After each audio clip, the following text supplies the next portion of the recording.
Hey there, and welcome to the Bold Badass Business Show, where we bring you badasses from all over the world. And you all, I am thrilled to have in the house a huge authority on business etiquette, but also someone I have had the pleasure of knowing for at least a couple of decades. Sharon Hill, and she is the foremost business etiquette expert that I know of. I've heard her present for all sorts of organizations, and she is always filled with stories and energy and vitality. And humor. So, you all, if you think that business etiquette is not important, prepare to be amazed today with who we have on the show. And that is our incredible Sharon Hill. Welcome, Sharon. Thank you. Hello, Barnsley. Thank you. I'm really glad you're here. And, I think people think that somehow business etiquette is out of style. And Mhm, this is what we really want to prove wrong, because mhm. it can make all the difference, can't it? Even in whether you get a job. True. Yeah, and without it, what would you say people are doing, basically? Well, some folks consider it old school. Some people consider it, what's the importance of it? But what you said, Barnsley, is completely right. One little faux pas, one little etiquette faux pas can cost you a job, can cost you business, can reflect on you, something you didn't give it a second thought. And I have a laundry list of things that I talk about that can just make or break a deal. And we can talk deal, we're talking money, we're talking respect, we're talking how you appear to others, how they talk about you. If I can just give some examples, let's say you're supposed to have a business lunch and you don't know dining etiquette.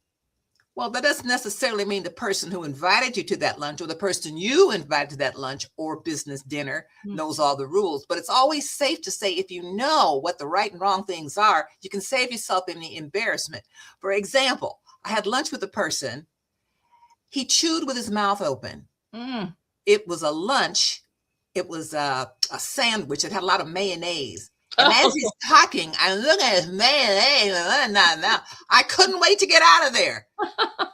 Why doesn't, and I didn't want to embarrass him by saying, my goodness, do you know how you look? But I wanted to just get out of there. So what could have been a productive business meeting turned out with my wanting to escape, because Mm. he didn't know that when you're dining, you chew with your mouth closed. Didn't Oh, mama always teach us that? And mama if mama, taught me that. a lot of things mama taught us are a lot of the faux pas that people are ignoring or didn't know or choose to ignore. And as we said, it can cost you the deal. And So that's listen, just in one of my this examples. AI world, I'm sorry, AI does not know etiquette. Not AI does not know etiquette. And so you put a real person with real manners up against AI, and guess who's going to Mhm, win? mhm. That's The real exactly right. person with real Exactly right. manners and Mhm. real courtesy for Yeah, others. Because that's courtesy and really a manners. matter of courtesy, right? You don't want to, it's like watching one of those at the laundromat, one of those big laundry washing machines that takes like 5 loads, and blah, blah. Or you feel like you're out in the pasture with the cows, something's Not going pretty, on not here. pretty.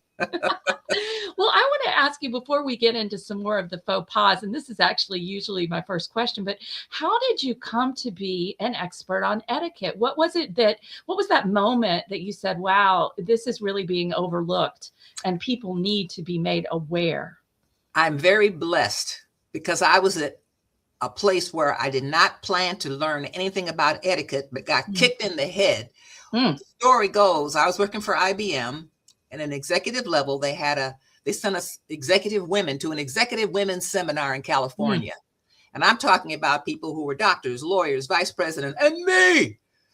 I Mhm. just went because I heard that they gave a massage every day. I didn't go horseback riding. I didn't play golf. I didn't do all the things that the executive women did. I just wanted to just get my massages every day. Well, one day there was a session called business etiquette.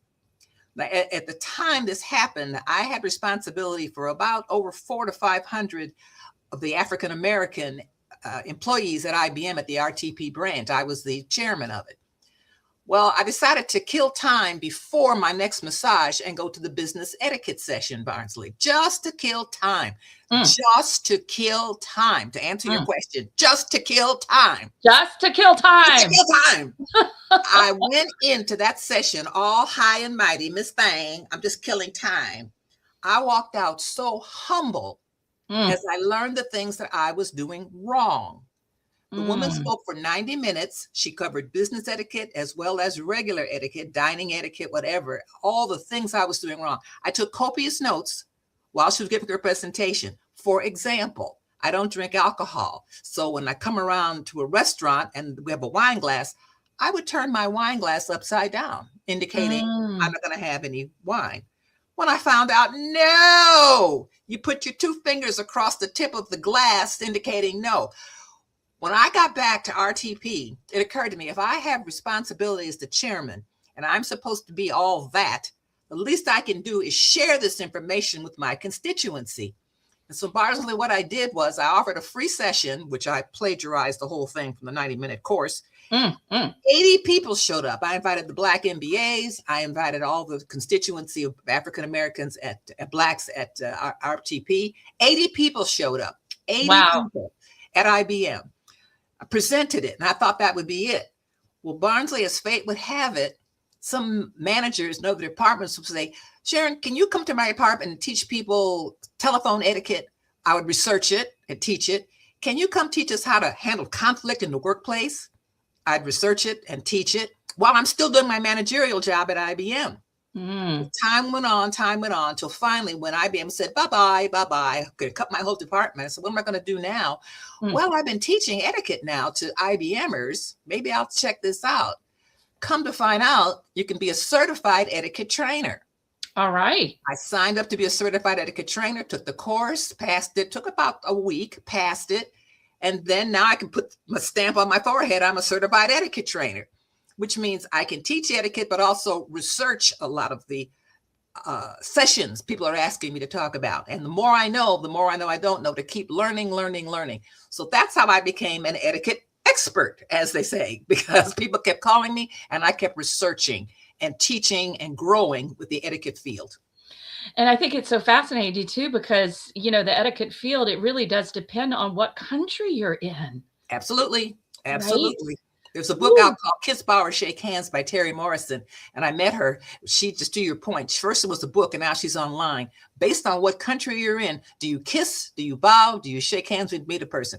And for business, it goes even far beyond that. So yes, you're right. It's very important to know what country, what the cultures are, what the etiquette is, because you may think you know the etiquette, yet still offend because you didn't know in that country you don't do X, Y, or Z.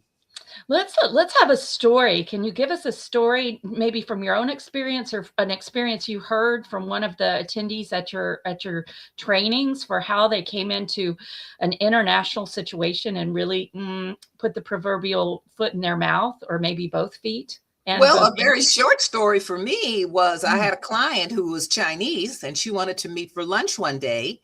We met at the restaurant and it was a Chinese restaurant, a lovely restaurant. It was a buffet. I reached for the fork and knife and she was horrified. You're not using chopsticks? Mm. Oh dear, oh dear. So I had to quickly, and I'm not an expert with chopsticks, but you can bet I learned to eat with chopsticks, because I would have lost the presentation she wanted to give me because she was insulted that I wasn't eating with chopsticks. Bad me, bad me. I never gave it a second thought, which is the point, Barnsley. A lot of people, if they don't know, how do they know they don't know? I didn't know that in this case, Chinese expect you to eat with chopsticks. That's my small example. I said, oh my God, talk about a kick in the head, talk about a butt kick. I realized I got to get on board with this.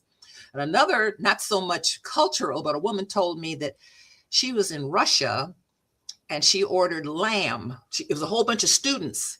And she said she ordered lamb and she got the mint jelly.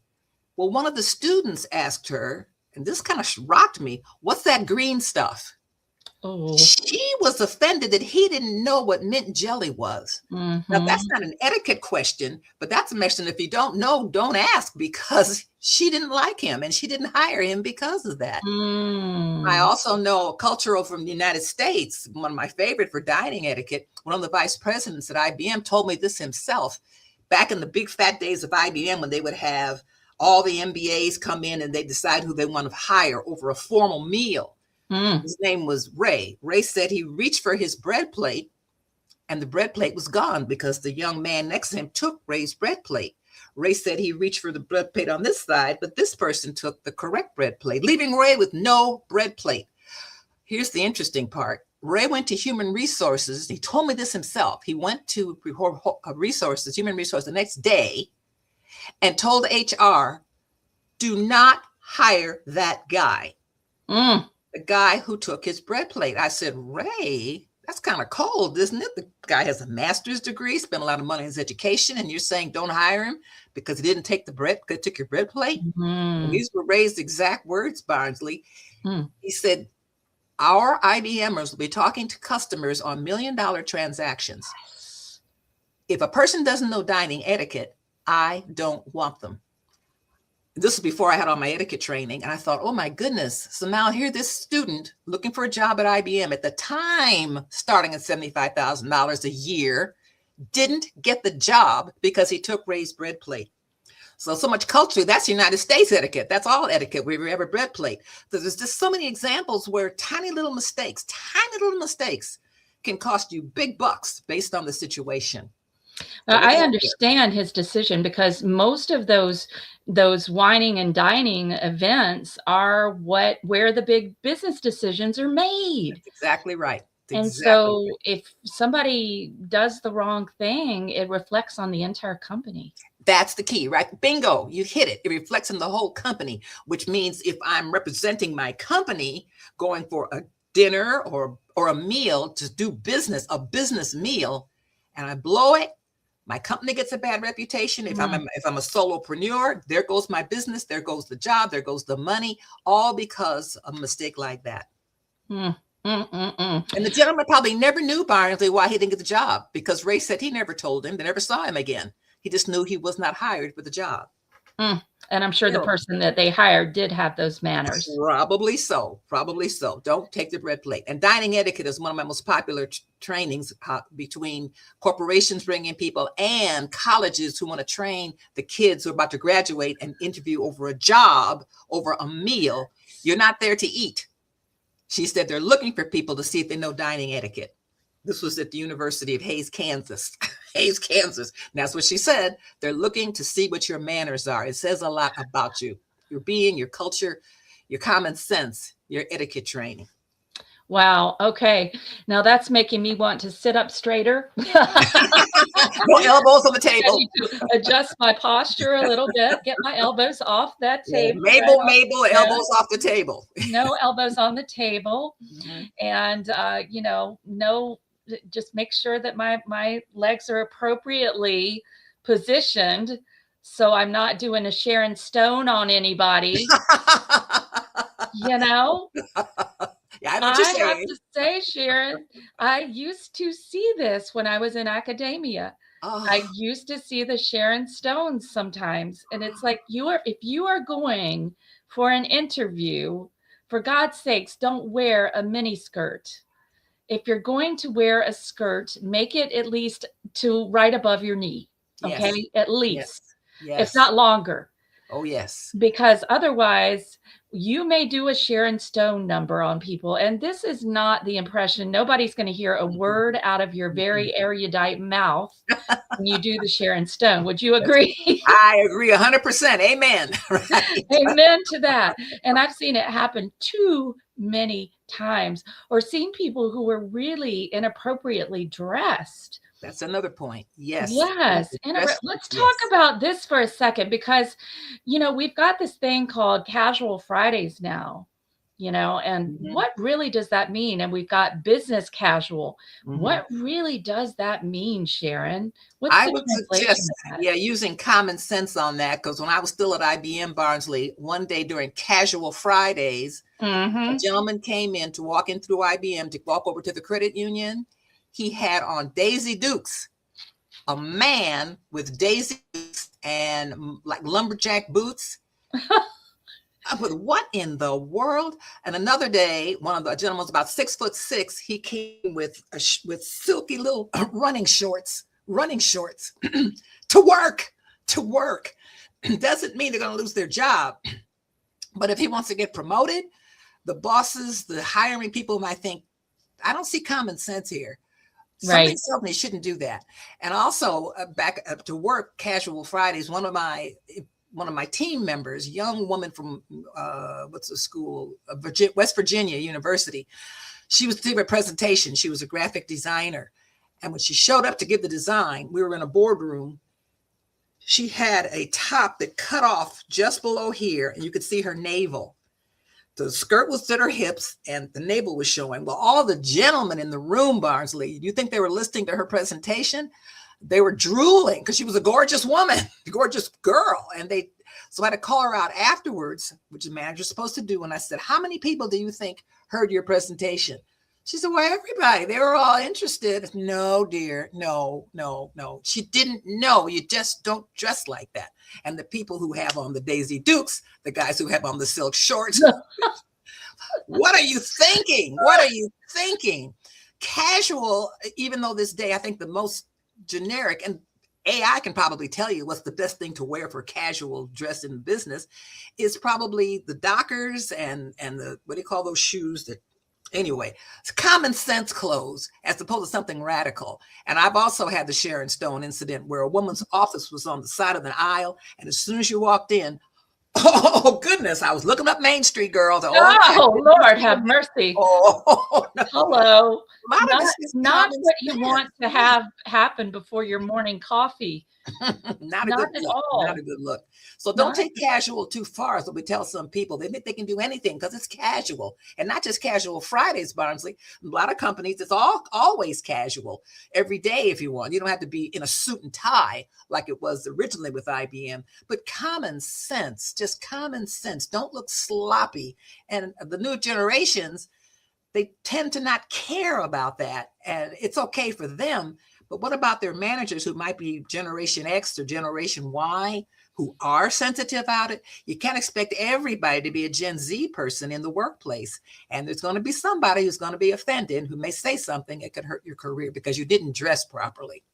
And don't forget, when you go meet customers, depending upon the nature of the job, which reminds me, this goes the opposite now. IBM had a contract to talk to Levi out in California or Washington, wherever Levi's are made. Or was it Strauss? Where do they make those Levi's? They were Blue Jean Company. The IBMers showed up, blue suit, white shirt, red tie, wingtip shoes. The competition showed up dressed in Levi's. Of course. So who do you think got the contract? So know your customer, do the homework. Even if you have to sit outside and watch people leave work to see how they're dressed. I tell sometimes when I'm counseling people, watch and see how they're dressed. You don't want to be overdressed. You definitely want to be underdressed. But what do you think people do as they're dressed? And get an idea of what's a nice way to be unoffensive with your dress. So you got to work both ways. And as a speaker, it's so important when you're going in, let's say maybe you're not even a speaker, you're just someone going in to present to a group. Yes. You always want to be dressed just a little nicer than they are. Exactly. Just a little up, just a step up. Mm-hmm. That's So leaves a positive impression, and people judge you. You know that, Barnsley. They judge you as soon as they see you. And if you want that positive impression from the first glimpse they have of you, what you just said applies. Just a little bit higher than what they are. Not tuxedos, but a little bit higher than what they are, so that they can admire you and think, oh, very professional. Sharon, I'm thinking about when I started at Wake Forest University years ago, having just finished my PhD. And I remember a foreign language professor. Now, they're a little more way out. But I remember her bringing me into her office and saying, I like the way you're dressed. I think it's really interesting, but there are some people here who wouldn't like it. And I had on purple. I had on your favorite color, Sharon. Of course. What was she? What did you have on? Well, it wasn't a suit, but it was a nice set that was like a top and a bottom, a top and a skirt, and Right. I had on a scarf. Right. But Okay. I think the idea was it's not Burberry, Burberry, whatever. It's not very traditional. Mm. You may want to tone it down a little.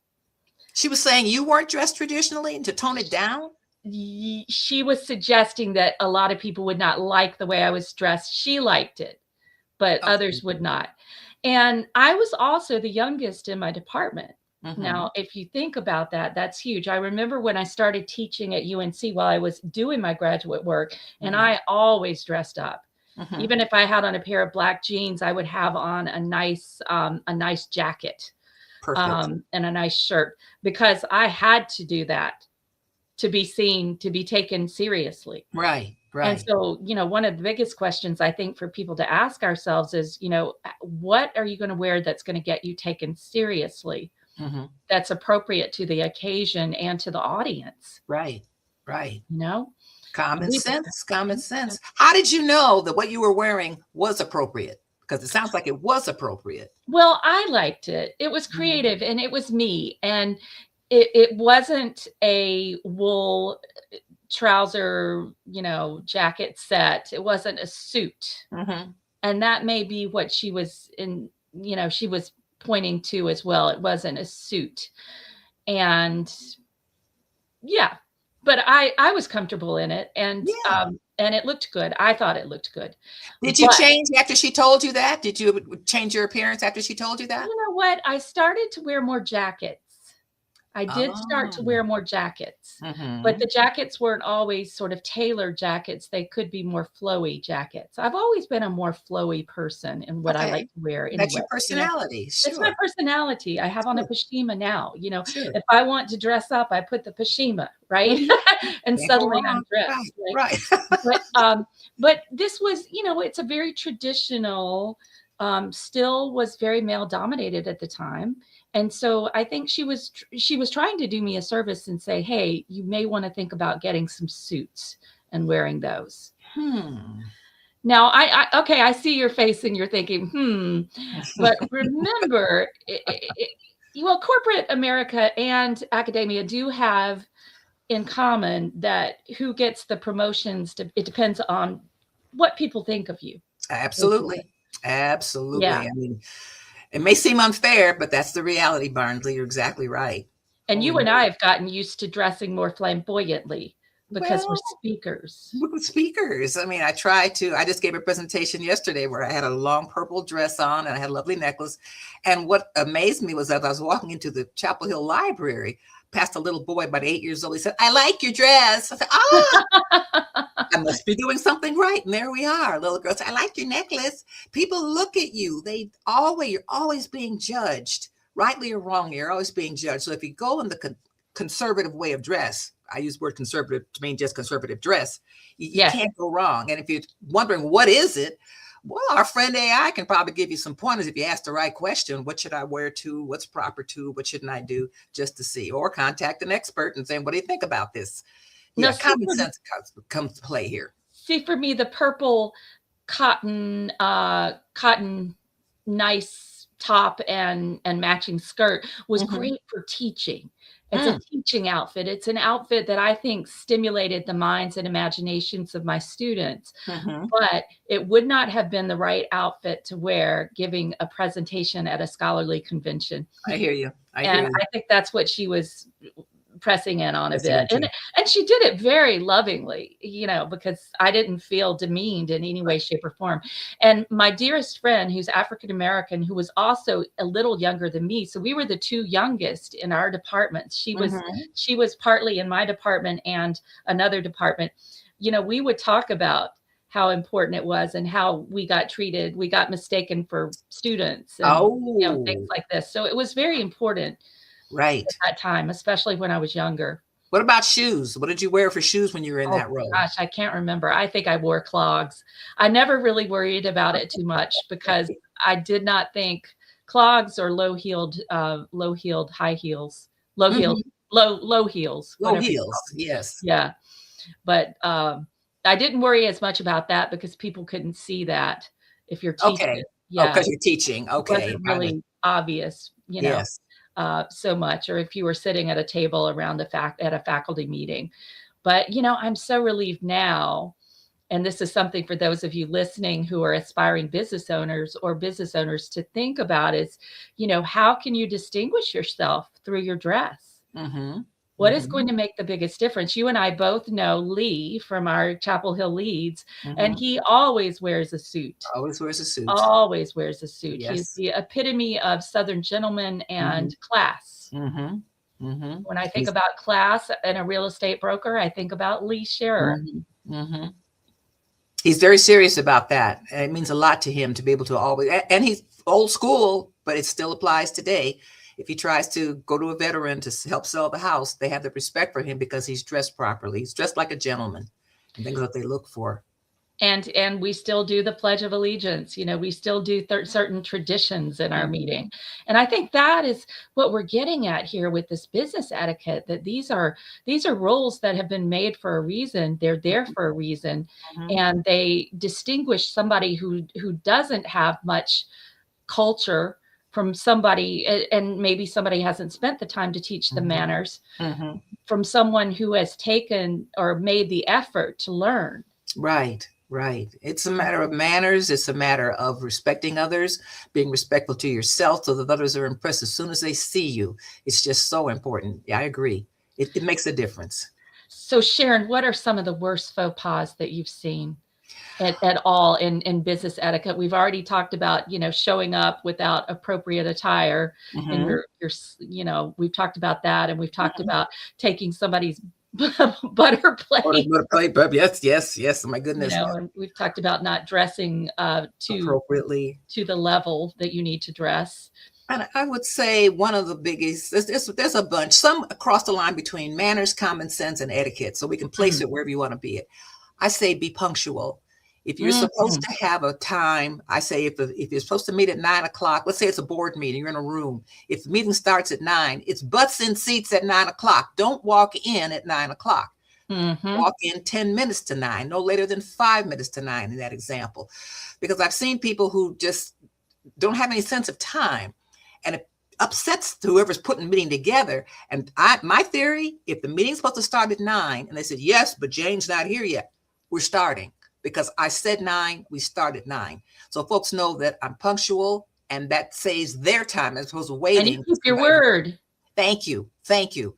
And it shows that you appreciate your own time to be there on time. It's some people, it's one way to just, and you do it consistently, that might Mhm. cost you a promotion down the road because they know you're not dependable to be at a meeting on time, which is the other point. And dining etiquette, I can go on and on with mistakes people make in dining etiquette. For example, gentlemen, I said, where do you put your tie? If you're wearing a tie and Mhm. you're leaning in to eat your soup or whatever, what do you do with your tie? Well, there's people say, well, I throw it over my shoulder. Another person says, no, I tuck it into my shirt. No, you take your non-dominant hand and hold it in place while you eat with your dominant hand. See, little tips Mhm. like that. Now, a person doesn't know that, and all the gentlemen have their ties tucked in, that's no problem. But to the one person at the table who knows this is what you're supposed to do with your tie, it makes a difference and elevates you above them because they think, he knows what's supposed to be done. That's one of the things. Other people like to interrupt while you're talking. And that's one thing Mm. that can get on people's nerves. Now, in this type A personality world now, some people just automatically cut people off to get their point across. But if you want to be considerate, let a person finish their sentence, even if it's a casual conversation, without butting in to interrupt. It's just rude. And yet, a lot of people do it these days. It's just, it doesn't Mm. show appreciation or concern for whoever is speaking. Avoid gossiping in the workplace. If you say one little thing and it spreads around, suddenly you can have a bad reputation for being a gossip. Like I said, across between Mm. manners and etiquette and just common sense, don't be the gossip in the workplace because somebody's going to hear it. And you know how Barnsley stories get twisted, twisted, twisted. It could cause a lot of angst. Therefore, just stick to your job and do what makes sense. Well, I also have the 30-day rule in etiquette. If someone said, so what have you been up to these days? Don't go into your private life, into all the problems that you're having. And then I caught him with so forth and he doesn't love me anymore. Talk about what you're going to do 30 days from now and what you did 30 days back. The 30-day rule.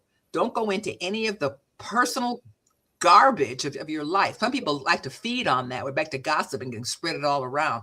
But once again, common sense. Because the point is, if you want people to respect you, if you want to get that promotion, if you want to be promoted, even if it's a horizontal move. I'll tell you an example. I was an IBM at Austin, Texas, and I went through a terrible marriage in Austin, Texas. Well, I got to the point that, leave all the details there, where Elmer and I, after that marriage, talked to IBM, and IBM moved us to interview around the country for jobs at IBM. They sent us to Atlanta first, Barnsley, to interview in Atlanta. I swear to God, this is what happened to me. The gentleman who was interviewing, who I didn't know, had never seen him in my life, he said, I understand you're carrying a lot of baggage. Ooh. Baggage. I didn't know who this guy was, but somebody back in Austin, Texas was talking, and here it comes all the way over to Atlanta to a person I don't even know. So I didn't get the job there, but that was my lesson here as far as keep your business to yourself, because you never can tell us, cost me the job. But it's a blessing because now we got to RTP where we did get hired, and that's the better move than Atlanta anyway. But I never forgot about that. Don't be telling your business, your private business. People love to hear it and talk about it. But from a manner standpoint, from an etiquette standpoint, don't do it. It's not proper just to do that. Keep your personal business to yourself. Keep your personal business out of business. Thank you. I like that. Keep your keep your personal business out of business. There are places where we can share it, and we should share it with our friends and our church family. But keep a personal business out of business. And the other thing I really hear you saying with that story is, don't focus on the negative. Thank you. That's exactly right. People love to feed on the negative, Barnsley. Love to feed on the negative. Not knowing it's going to, and those who do usually have problems themselves. So if you go, I'm miserable, so why should you be happy? Yeah. Business all over everything. Oh my God. Another point is communicate properly and be timely with your communications. Now, I know we have instant messages, the whole 9 yards, but in a business world, if I needed to get something done in my business, I need a team member to do X, Y, or Z, and I don't hear back from them, they don't call me back, they don't text me back, they don't communicate with me, that might affect my getting my job done properly. So the message here is communicate on a timely basis. I think people respect people who respect your time. So that's another point that I've seen people make mistakes on. I'll get back to them later. Or the 24-hour, the 28 or 48 hour syndrome. I'll get back to them. I'll get back to them. If somebody's waiting for something, respect that. Now, that doesn't mean, because some bosses say, it's 2 a.m. and how come you didn't get back to me when I sent you that message? No, wait a minute. Send it at 8 a.m. or 12 noon, but don't send it at 2 a.m. because some people don't respect their own team members' time. So be aware of time. And also, if you're a manager, talk to your team to understand, how do you want to communicate? Yes. You want me to talk to you in person? Do you want me to send you an email? Do you want to text? What's the best time? Are you a morning person? Are you an evening person? What's the best time for us to talk?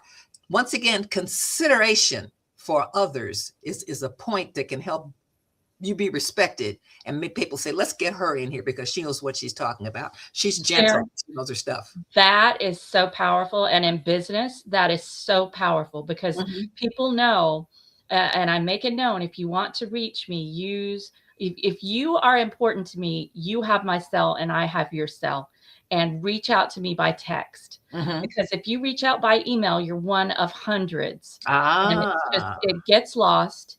And I do not want to miss it. Or just send me a quick heads up. Check your email. See? And you've made it known. You've made that known, right? I've made it known. Yes. And the other thing is, it's about, also giving people a quick answer. And I can answer much faster when somebody texts me something. I can answer it. I don't have to wait a business day. I'll usually get it answered within an hour. It's just a much more efficacious mode of discussion now, and even Facebook Messenger, I include that. Facebook Messenger is also Yes, yes, and it pops very up to good. you immediately so you can see it. Sure, because And my then somebody Facebook doesn't messages. sit wondering, well, what is Sharon going to say? Mhm. I know when I sent you a quick, gentle reminder, just say I'm looking forward to you. You got back to me so super quick, and I send it by text because I Yes, wanted to make sure that it was received and that it was probably on its own, because usually we don't get 100 texts. But think about how many emails you have, and think about, the etiquette of emails is so interesting because we can't tell the tone. We cannot tell the tone, and something mhm, that you do not mean to offend someone with may be mhm, offensive.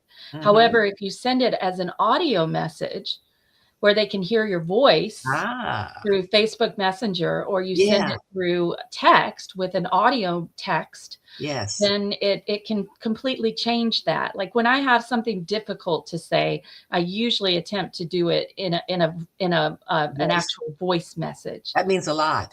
Yes, They can hear your tone. They yes. can hear your meaning behind it. It's much richer to do it that way, Barnsley. Good idea. It's richer Absolutely. and emotionally, I think it's emotionally intelligent too, Mhm, which is mhm, very important. Because, we have too much input, period, in this mhm, day and age. So mhm. much input. My other phone is ringing right now. I don't know if you all can hear it.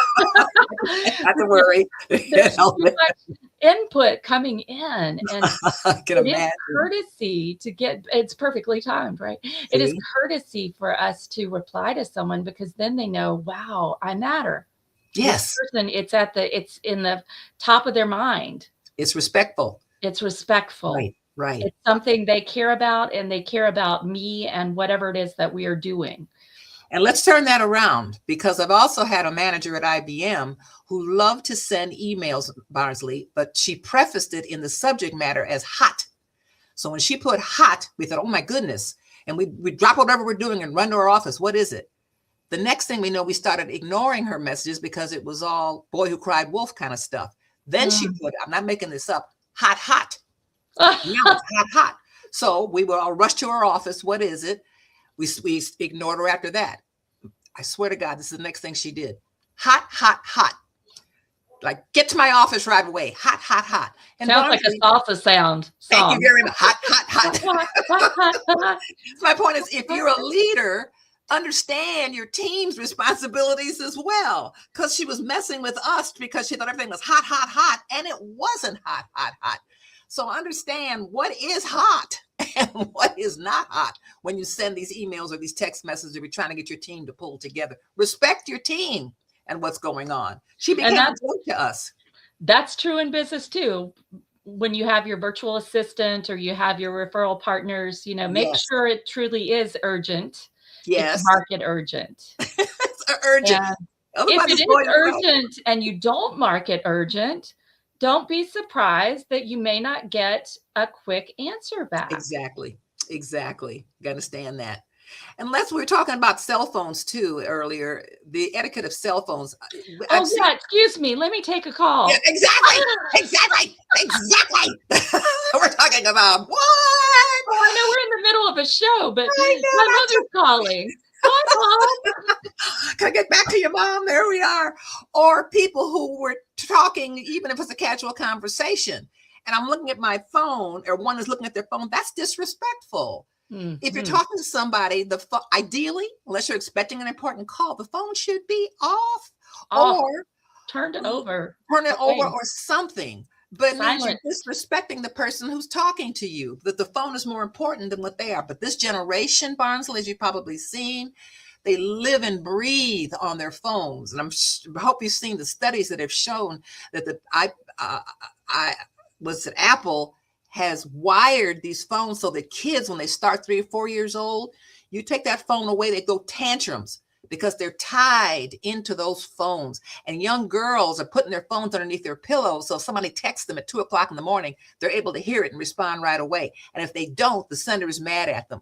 This is a whole realm of Mhm. information. And what in the world is the world coming to? But we have to understand what's happening with these phones and the iPads. They're living off of them. And from an etiquette standpoint, be Generation Y, Generation Z, thinking, what in the world? Why are you so tied to these phones?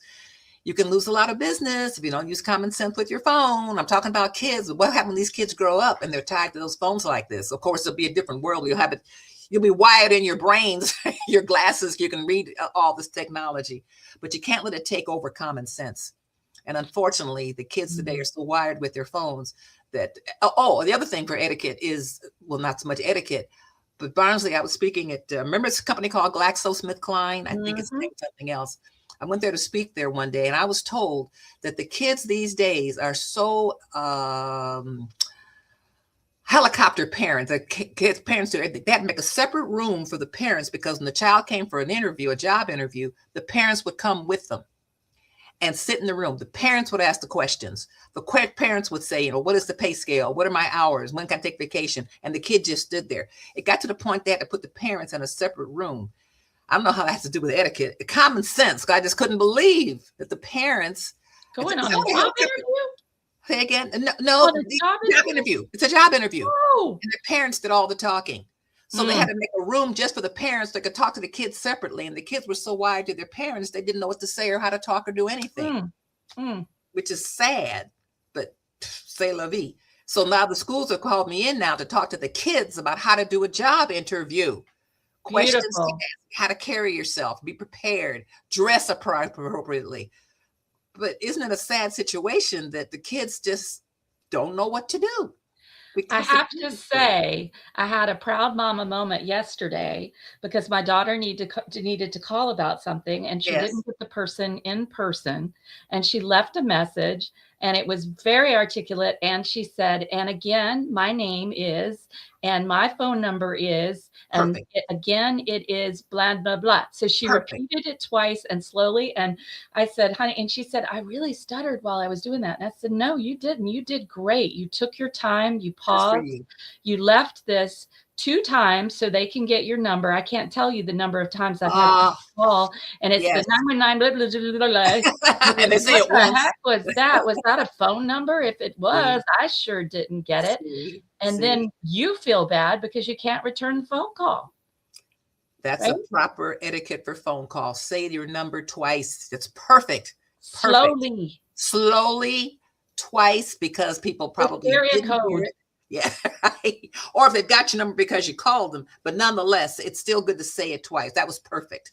Say it again, because sometimes it doesn't register on the phone. Or if you're like me, you don't want to go and have to find it in your phone. Exactly. I don't want to have to find that number in my phone. Give me the number so I can get a pen and I can write the freaking number down.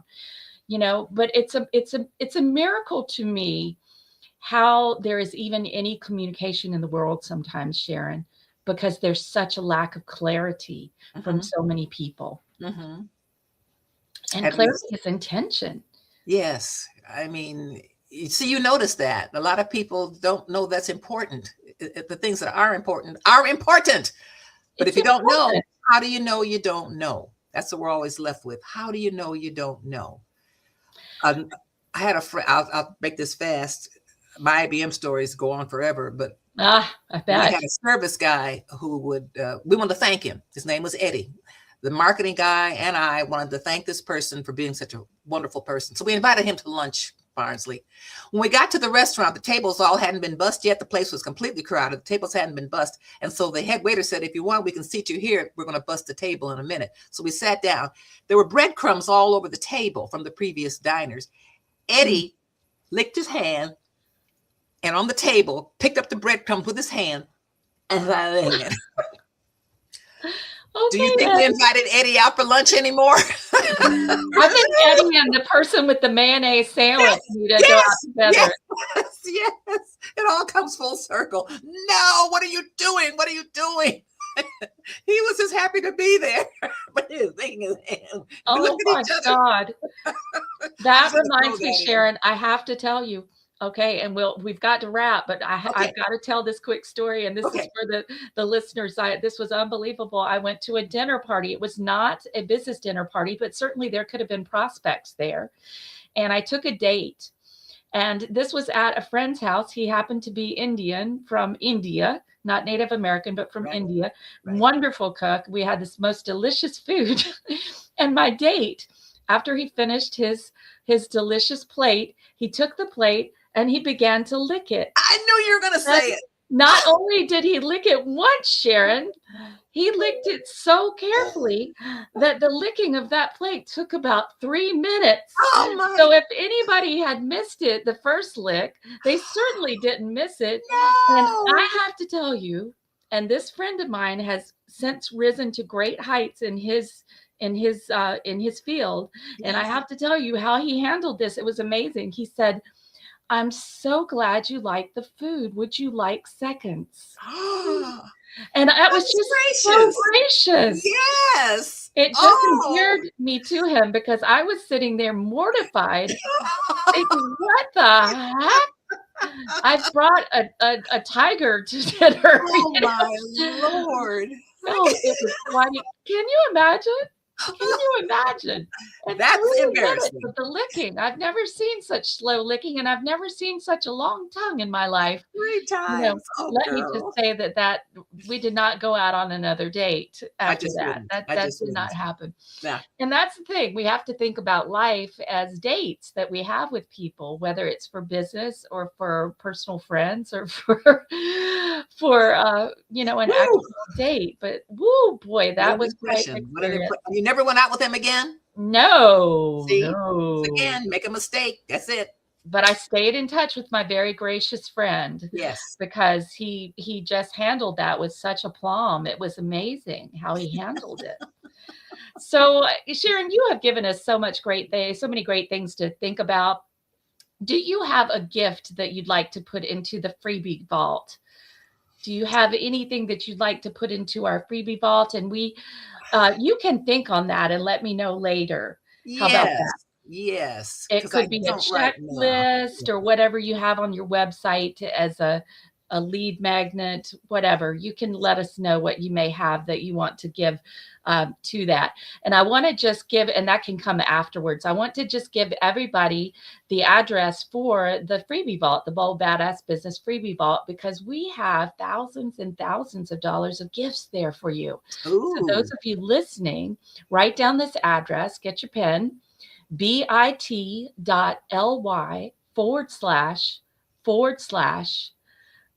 from Dr. B. bit.ly/free from Dr. B. Actually, it's 1 /. So bit.ly/free from Dr. B. And when you go there, you'll be able to access all the episodes. We've got over 130 episodes now. You'll be able to access those and all the gifts that folks have given us. And they are e-courses, they are free sessions, they are videos, they are just ebooks, all sorts of things, discounts, all sorts of things that you can get there. So Sharon, we'd love to have something from you. If you'd like to provide something, you can think on that. And let me just ask you, what are your final words for people as we wrap up this incredible episode of You Think Business Etiquette is Out of Style? Think again. Oh, my gosh. I guess what I'm thinking I'd like people to know is it's not all about them. It's how they treat others and how they want to be considered and respected and how they want people to treat. Here's the English here. How you want to be treated. How do you want to be treated? And no matter how insecure you might be, if you know the etiquette, if you know the rules, if you have constant manners, hold the elevator door for someone, hold the door for someone, give to others just so they can respect you for being nice, regardless of their station in life. Yes. My mother would say, nobody's better than you, and you're no better than anybody else. We're all here together. Just respect each other. Beautiful. And how powerful those words are right now in our current world and our current political climate. Amen, respect others. Everyone matters. No one is better than anyone else, and we are no better than anyone else. Thank you. You matter. And my incredible listeners, you matter. And Sharon, we so appreciate you coming. Thank you so much for coming and giving your time. It's been fun. Thank you for the invitation, Barnsley. You're the best. Next time we go out to lunch, if you lick your plate, I tell you. I'll do it just for you. Do it just for me. And we'll go to a really fancy restaurant. Yes, And you can lick your plate, and then I'll lick my plate too, and we'll start a new trend. Oh, yes. my lands. Cool. Well, this has been an incredible episode, and I hope that those of you listening have taken notes, and I hope it's made you think about how you may be appearing to others, because, you know, that's really what's important. It's not how we think we appear, it's how we appear to them.